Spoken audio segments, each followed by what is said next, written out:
Il-ġimgħa filgħaxija f'Manuel Island se ssir il-Konferenza Ġenerali tal-Partit Laburista bit-tema Int Malta il-ħolma tiegħek, il-proġett tagħna, fejn se jitressa quddiem id-delegati u l-membri tal-partit il-manifest elettorali għall-elezzjoni ġenerali ta' 30 ta' Mejju li ġej. Dan il-manifest bil-viżjoni tal-Partit Laburista taħt it-tmexxija ta' Robert Abela għal-leġislatura li jmiss se jkompli jibni fuq it-tajjeb kollu li sar fl-aħħar snin. Il-Partit Laburista qed wiegħed li bil-fiduċja ġdida mill-elettorat ikun hemm f'kull pass tal-ħajja taċ-ċittadin. Il-qofol tal-konferenza li tibda l-ħabta 8 ta' filgħaxija se jintlaħaq bid-diskors tal-istess Prim Ministru u mexxej Laburista Robert Abela.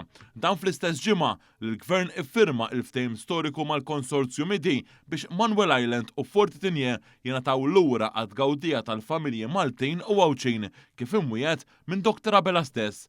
Sattant l-impenji tal-Partit Laburista f'din il-ġimgħa tal-kampanja elettorali jilħqu punt importanti nhar il-Ħadd li ġej wara nofsinhar fl-Imqabba fejn jiġi organizzat it-tielet mass meeting flimkien ma' maratona ġbir ta' fondi fl-istess post. Dwar dan tkellimna mad-deputat mexxej Laburista Elix Aġussalejba. Nhar il-Ħadd li ġej appuntament doppju ma' appuntament importanti ħafna. L-ewwel nett il-mass meeting illi qed ikollna kull nhar ta' Ħadd issa matul il-kampanja ġewwa l-lokalità tal-Imqabba, imma nhar il-Ħadd ukoll huwa jum importanti ħafna fil-kalendarju tal-kampanja tal-Partit Laburista fejn ser inkunu qegħdin nitolbu l-għajnuna ta' kull wieħed u waħda minnkom sabiex inkomplu għaddejjin b'din il-kampanja pożittiva, din il-kampanja professjonali li qegħdin immexxu l qudiem biex inkomplu nwasslu l-messaġġ tal-Partit Laburista issa fl-aħħar ġimagħtej u ftit jiem qabel mal-poplu Malti Għawċi fit-30 tax-xahar ikun qed